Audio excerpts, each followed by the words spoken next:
Bonjour et bienvenue dans cette capsule de formation à WordQ sur Chromebook. Aujourd'hui, nous allons voir le vocabulaire de l'utilisateur, les sujets à la fois statiques et les sujets dynamiques à partir de ThoughtQ. Allons-y sans plus tarder avec ces trois fonctionnalités qui permettent, là, comme ça, d'inspirer l'élève et également de s'aligner avec son vocabulaire ainsi que de l'enrichir. On va ouvrir ici WordQ. Le vocabulaire de l'utilisateur permet comme ça d'ajouter des mots au dictionnaire. Parce que lorsque vous le savez, lorsque nous écrivons ici, mais là, ici, si je décide de saisir mon prénom, mais celui-ci ne m'est pas donné. Okay? Dans la prédiction, dans le dictionnaire de WordQ.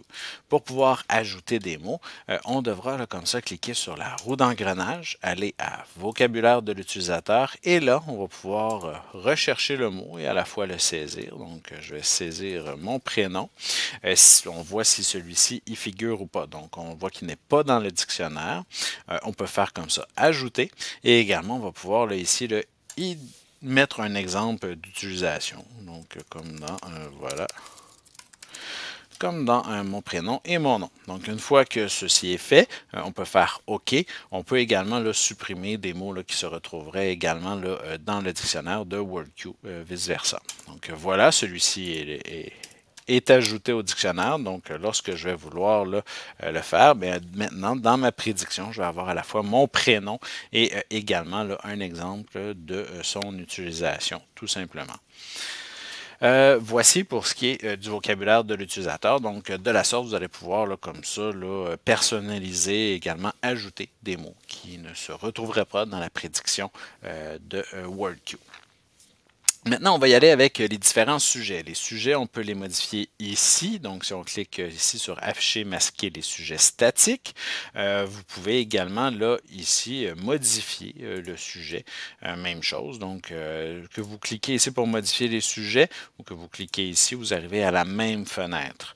Donc, les sujets, ça se trouve à être comme ça, un sujet précis, un thème avec lequel on va pouvoir peut-être ajouter un champ lexical qui est plus spécifique. Donc, si on sait que l'élève va avoir à faire peut-être une recherche sur les dinosaures, mais on pourrait au préalable s'asseoir avec l'élève et comme ça se définir peut-être ici un champ lexical autour des dinosaures. Donc, on va pouvoir ici ajouter des mots en ce sens. Donc, mettons Diplodocus. Probablement qui ne se retrouve pas ajouté. On peut également importer une liste qu'on pourrait avoir en TXT ou une liste qu'on aurait trouvée sur Internet. On peut convenir ici de mots. Les mots peuvent être déjà existants au dictionnaire WordQ, disons ici os ou fossile. Là, j'ai ici dans dinosaure. Ici, si je veux ajouter un mot, je vais le faire ici, pardon. Ajouter os, fossile. Ce qui va faire en sorte que ces mots-là vont lui arriver, vont lui être proposés dans la prédiction plus rapidement.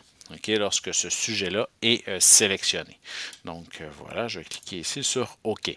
Donc, ici, bonjour, voici ma recherche sur les dinosaures. Donc, on va voir, voici ma recherche sur les dinosaures. Et si j'essaie de taper Diplodocus, on voit que celui-ci, rapidement, a priorité sur les autres mots. Okay? Donc, parce qu'il est justement dans les mots de mon sujet sur lequel je travaille présentement. Donc, ça peut faciliter ici la prédiction de l'élève.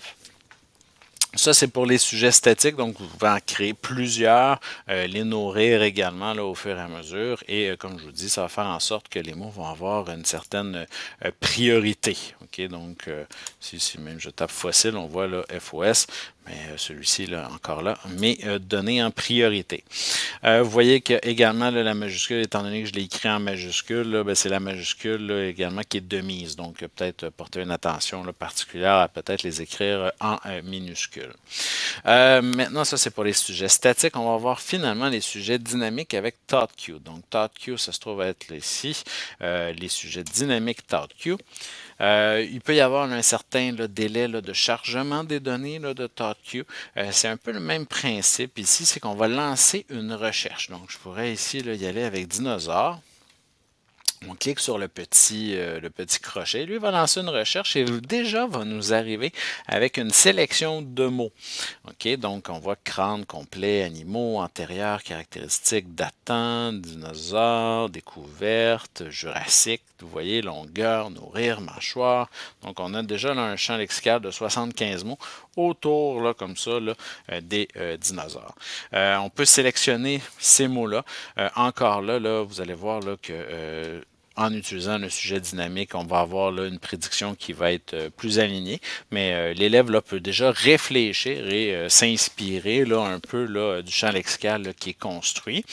Également, l'élève là, va pouvoir là, ici de la sorte là, aller chercher la définition du mot. Donc, si je fais définir, et ça va s'ouvrir automatiquement dans le navigateur. Donc, c'est comme un dictionnaire à la portée de main de l'élève. Donc, il va pouvoir là, regarder là, comme ça, là, faire une recherche, aller regarder ici, regarder en ce qui est trait de la définition. On va pouvoir également faire une recherche Internet. Donc, si je fais dinosaure puissant, disons ici, je fais recherche Internet, mais il va rechercher les deux mots. Donc, dinosaure puissant, et là, il va avoir là, des propositions là, de Google là, et de son engin de recherche. Donc, on a déjà là, le Tyrannosaurus Rex là, qui nous est proposé.